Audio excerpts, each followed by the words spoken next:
Un caloroso benvenuto dal telegiornale del quotidiano di informazione La Nazione Siciliana, Notizie.Sicilia, le notizie dalla parte delle siciliane e dei siciliani.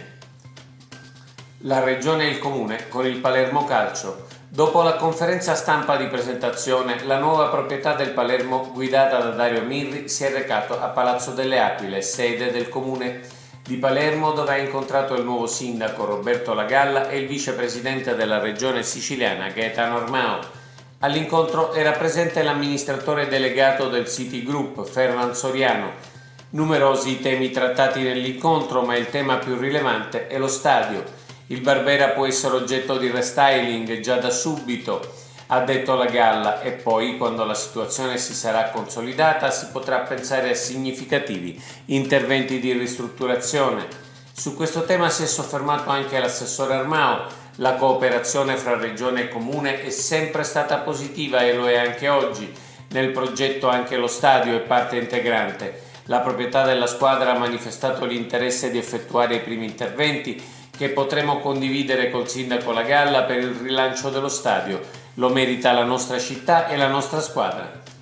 E se noi possiamo aggiungere, lo sperano davvero tutti i siciliani.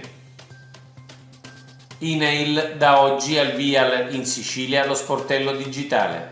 A partire da ieri in Sicilia gli utenti INAIL possono usufruire dell'assistenza del personale dell'istituto direttamente dallo smartphone o dal computer di casa, senza doversi recare nella sede di competenza.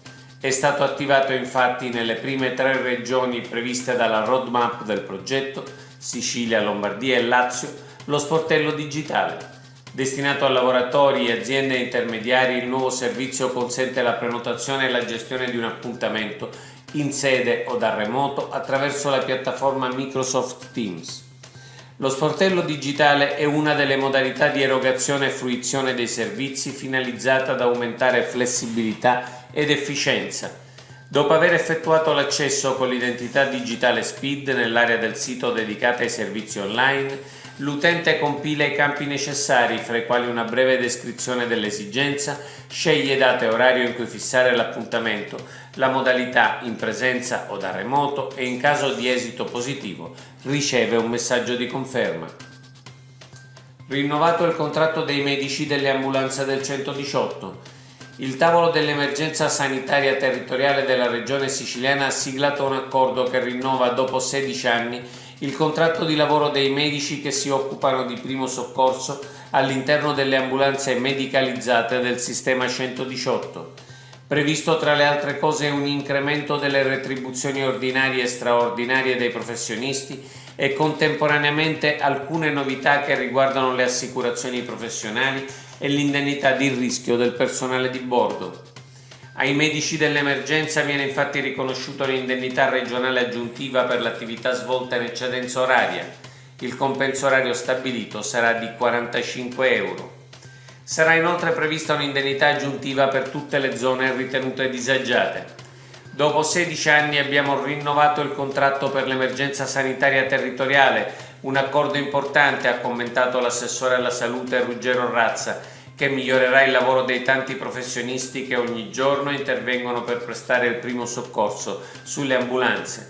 Speriamo che questo sia un incentivo a fare partecipare più medici alle procedure, perché ancora oggi sono troppi i presidi con ambulanza medicalizzata che non riescono a coprire tutti i turni previsti. Se i 5 Stelle lasceranno Draghi, cosa farà il PD siciliano? La politica italiana è entrata in un momento di massima fibrillazione. Soprattutto il Movimento 5 Stelle, squassato dalla scissione Di Maio, sta per prendere decisioni che potrebbero essere senza ritorno. L'ex premier Conte, peraltro mai abbandonato dalla rabbia nei confronti di Draghi, probabilmente considerato responsabile di avergli soffiato il posto, sta seriamente pensando di lasciare il governo. Si tratta ovviamente di una decisione irresponsabile e completamente disinteressata dei destini del Paese, ma dal punto di vista degli interessi strettamente di partito, la probabile decisione dei 5 Stelle appare comprensibile, seppure cinica, non condivisibile ed espressione dei peggiori metodi della vecchia politica. Una lettura superficiale potrebbe indurre l'osservatore a ritenere che questo non accadrà mai, perché metterebbe in gioco le alleanze e quindi la possibilità di vincere le prossime elezioni. Franceschini, potente esponente del Partito Democratico, ha rinviato ai 5 Stelle un messaggio chiarissimo e quasi minaccioso, dicendo chiaramente che l'eventuale scelta dei grillini di abbandonare il governo Draghi anche solo con l'appoggio esterno comporterebbe la rottura con il PD.